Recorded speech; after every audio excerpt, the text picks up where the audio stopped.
gitu. Nah, makanya kalau kita bicara tentang ideologi, sebenarnya ideologi ini kita akan bicara tentang pemikiran yang mendasar. Kita bukan bicara tentang pemikiran cabang ya, atau bukan pemikiran yang dibangun dari pemikiran yang lain. Sebenarnya bahasan ideologi itu orang membahas terkait tentang hal yang usul, bukan hal yang furu.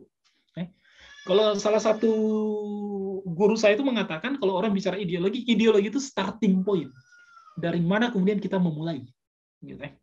Jadi itu disebutnya ideologi. Gitu. Jadi dia hal yang usul, hal yang mendasar, bukan hal yang cabang ya, bukan hal yang furu. Gitu.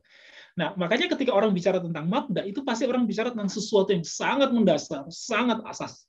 Gitu. Pertanyaannya adalah kalau kita melihat apa yang paling mendasar, apa yang paling asasi, maka kalau kita ditanyakan apa yang paling mendasar dan apa yang paling asasi, pasti jawaban kita kalau orang beriman itu yang paling mendasar itu adalah akidah. Makanya jangan main-main kalau kita bicara ideologi, itu dasarnya nanti kita akan bicara tentang akidah. Makanya tidak heran nanti kalau teman-teman lihat, kalau Abu Ibrahim bin Ibrahim itu di dalam kitabnya Nizamul Islam nanti diperkuat oleh Muhammad Ahmad An-Nadi untuk memperkuat kitab itu di dalam kitabnya Bulughul Maram min Kitabin Nizamul Islam. Beliau ungkapkan kayak begini, bahwasanya mabda atau ideologi itu adalah aqidatun aqliyatun yanbasiku anha nizamun, gitu ya. Bahwasanya mabda atau ideologi itu adalah apa? Akidah akliyah yang melahirkan nizam, karena memang tadi hal paling mendasar itu akidah. Tapi akidahnya akidah akliyah. Akidah yang ini bukan akidah wijnaniyah, maksudnya bukan sesuatu yang orang meyakini itu dengan prasangka, tapi keyakinan itu kemudian memang orang mikir, gitu. Ada jalan berpikir di dalam benaknya kan gitu untuk keyakinan itu. Itu akidah akliyah. Makanya akidah akliyah yang nanti dari akidah akliyah itu dia bisa melahirkan nizam. Apa itu nizam? Nizam itu aturan kehidupan. Jadi dari akidah akliyah yang dia akan melahirkan aturan-aturan kehidupan. Seperti itulah kemudian orang bicara tentang mabda atau ideologi. Nah, di dalam kitabnya beliau ungkapkan kayak begini, ya, bahwasanya al-aqidah gitu, misalnya Syekh Muhammad Ahmad An-Nadi itu di dalam Bulughul Maram min Kitabin Nizamul Islam dia ungkapkan akidah itu apa? Akidah itu adalah pemikiran menyeluruh tentang alam semesta, manusia dan hidup. Jadi kalau orang bicara tentang akidah, itu pasti orang bicara tentang bagaimana kita berpikir secara menyeluruh tentang alam semesta ini, tentang manusia, tentang kehidupan. Kenapa? Karena kita akan mendapatkan alam semesta, manusia, dan hidup. Ini hal yang bisa kita indra. Kalau kita bisa indra, maka kemudian akan kita pertanyakan, apakah alam semesta ini dia terjadi dengan sendirinya, atau kemudian dia diciptakan sebelumnya? Gitu. Kalau dia terjadi dengan sendirinya, seperti apa terjadinya? Kalau dia diciptakan, siapa yang menciptakan? Nah, itu orang harus berpikir menyeluruh tentang hal itu, atau manusia. Kita ini sebenarnya asalnya dari mana? Makanya kan ada pertanyaan-pertanyaan mendasar dalam diri manusia. Misalnya orang akan mempertanyakan min aina ana? Saya ini dari mana? Gitu. Kok saya bisa ada lahir di muka bumi ini? Emang asalnya dari mana?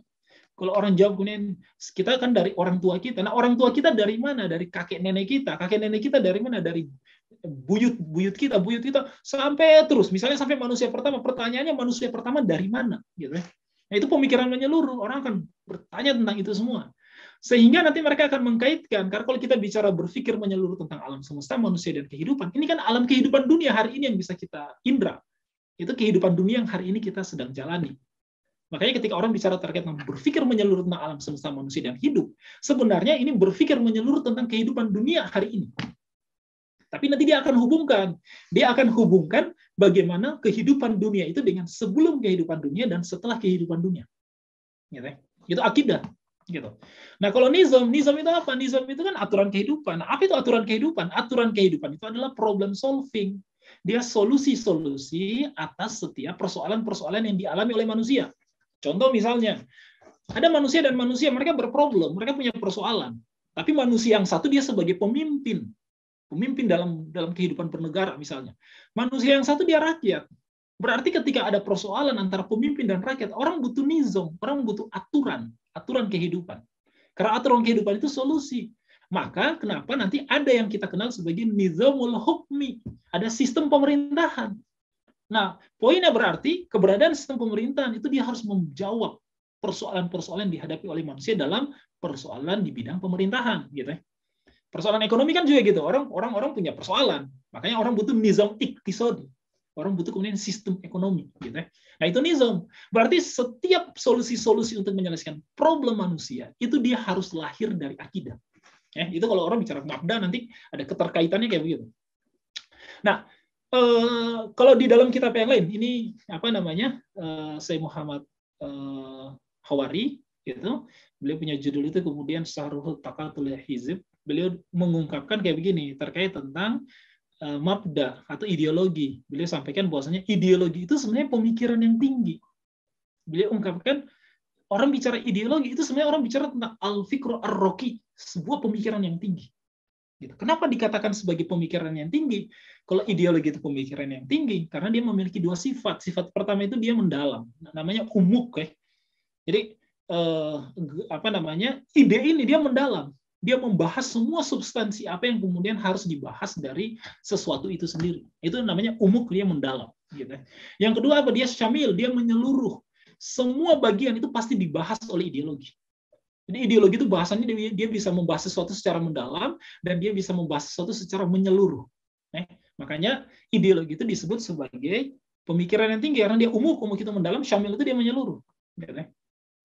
Kalau ideologi demikian, nanti teman-teman bisa lihat ada di beberapa kitab misalnya. Kalau saya kutip misalnya ada salah satu kitab yang ditulis oleh apa namanya Syekh Taqiyuddin An-Nabhani misalnya, itu nanti diungkapkan ideologi itu atau mabda itu dia landasan untuk meraih kebangkitan. Gitu.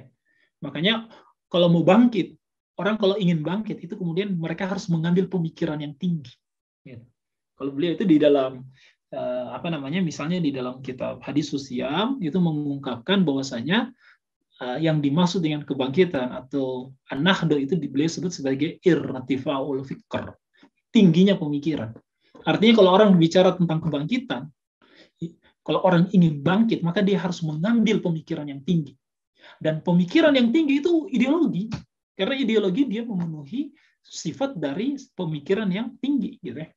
Makanya orang kalau bicara kebangkitan, orang harus ambil ideologi. Artinya kayak begini, nggak bisa kita bicara kebangkitan umat Islam hari ini kalau kita tidak membawa sebuah mabda, sebuah ideologi. Itu bisa.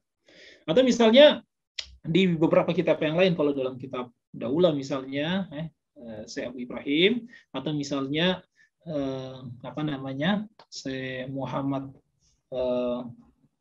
apa namanya, Husain Abdullah, itu kemudian di dalam kitab Dirasatun fil Fikr Islam menyebutkan kalau orang bicara tentang ideologi itu kekuatan bagi umat. Nah, kalau di dalam Abu Ibrahim di dalam kitab Daulah Islam itu menyebutkan ideologi itu kekuatan bagi negara. Artinya begini, kalau antum ingin melihat sebuah negara itu dia kuat atau tidak, lihat saja apakah negara itu negara ideologis atau non ideologis.